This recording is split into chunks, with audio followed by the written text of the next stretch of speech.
Hello, my name is Patrick Colgan. I was CEO of the Special EU Programs body for about 12 years, and we were responsible for the management, implementation, and design of the peace programs, the EU peace programs. It's almost 27 years now since the first peace program was proposed to the European Council by the then President of the Commission, Jacques Delors, in 1994. Since then, there have been about 23,000 projects funded by the programs. A total 2.5 billion euro has been spent on the programs, and that is expenditure in addition to all the other EU funding that has been spent in the region.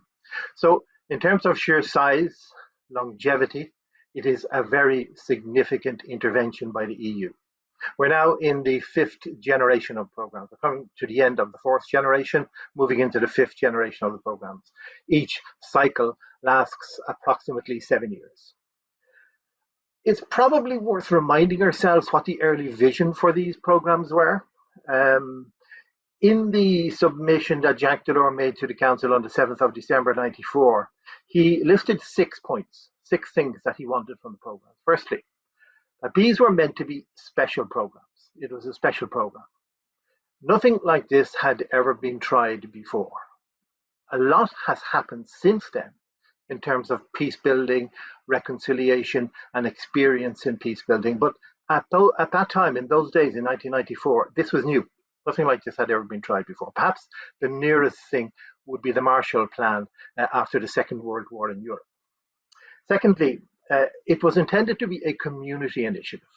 That means that all then 12 member states and soon to be 15 member states in 1995 were behind the initiative. They were all involved in funding it, and they were all there to support it. Thirdly, it was intended to be a demonstration of solidarity with the people of Northern Ireland. And in that lies the main focus of the programs. It was a people-focused initiative. It was aimed at the people on the streets, in the communities, in their families, in their homes. Fourthly, it was intended to highlight and develop what they called the peace dividend. What does that mean? It was to show basically what the advantages of the peace are and what can be gained from addressing the legacy of the conflict. So people were meant to feel a peace dividend in their communities. The fifth thing is that it set out to promote reconciliation. This is perhaps one of the most complex parts of the peace programs. None of us really knew what promoting reconciliation really meant at the time, but it was a significant statement at the time that the programs were about promoting reconciliation. It took us a long time to find out just what that meant, but that was from the beginning what was set out to be done. And finally, in the submission, it was said that these programs should encourage economic growth and expansion and presentation of job opportunities. So there was a strong economic dimension to the programs also from the very beginning. There were a number of key features of the programs which right from the beginning started and are still there to this very day. The first one, and perhaps the most important of all, was a central role for local-based partnership structures. These local-based partnership structures, which are made up of local authorities, elected representatives from all parties and all political colour, community-based groups, the social partners, employers and trade unions, civil societies, NGOs, these were all encouraged to come together and to form partnerships at a local level.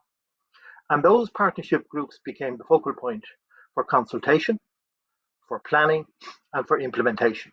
And the other interesting dimension to these partnership structures was that they were built on a cross-border basis. So back in those days in 1994, this was quite revolutionary. It was quite significant, particularly in terms of the sensitivity of working across borders. But those partnership structures were at the center and the heart of the programs from the beginning, and they have survived up to this very day, and they have actually been the most important dimension of what has been achieved under the peace programs.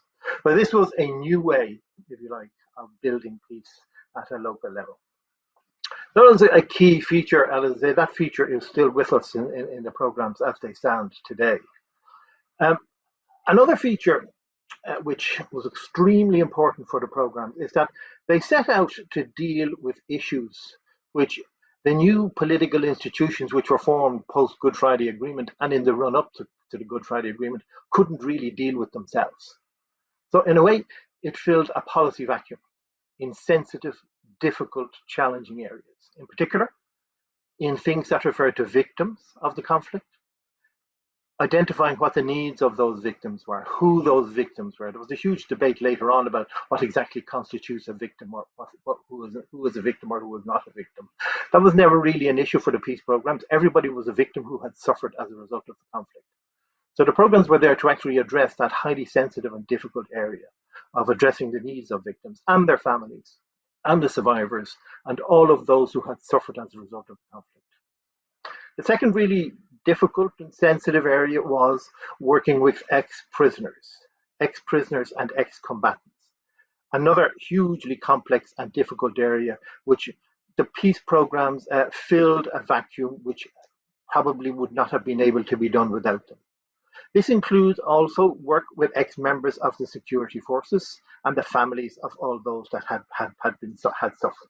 That included also an outreach to those who did not believe in the peace or were not convinced by the peace.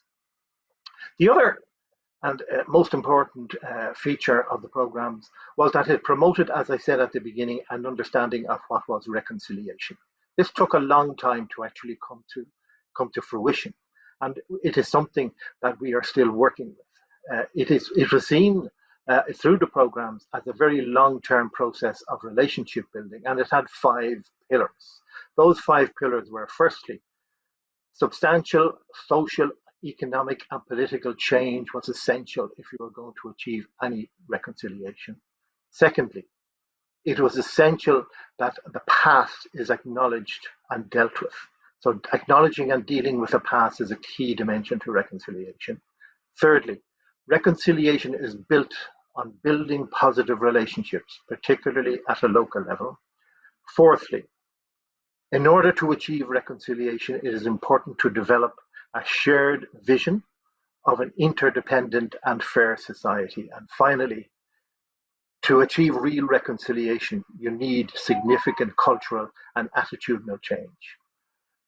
We made progress on some of those, not on all of them. Sometimes we made progress and we went backwards. So, but it served as milestones and a signpost to say how were we doing, what kind of progress were we making or were we not making.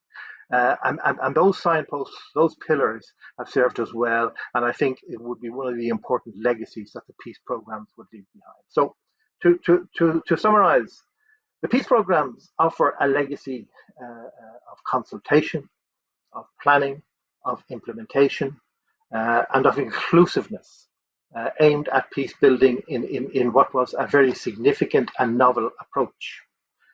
And if we look at just what's the situation now post Brexit, it is definitely important to recognize the potential threat that Brexit has for everything that has been achieved on the peace programs. It's a threat to each one of those 5 pillars of reconciliation, and it's a threat that can and should be addressed. The EU has significant experience of working at external borders. There are many very good EU programs that deal with neighbours. They're called the neighbourhood instruments. And those are the experience of those should serve us well in terms of the future relationships across the border. But most importantly, there is in place now plans for a Peace Plus program, which will look at the future of building on what the peace programs have done into the post-Brexit era.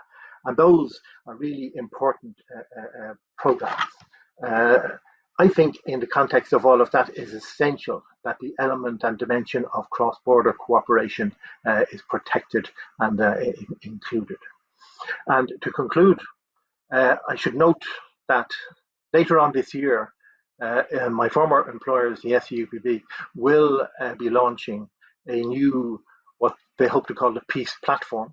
Peace Platform will be an online database, an online archive, a repository of all the materials collated over the period and lifetime of the peace programs, and for the first time to make these available online to anyone interested in exploring the lessons to be learned from the peace programs and sharing those lessons with others in Northern Ireland, in Ireland, and throughout the rest of the world. So thank you very much for your attention. That's as much as I can add today. Thank you.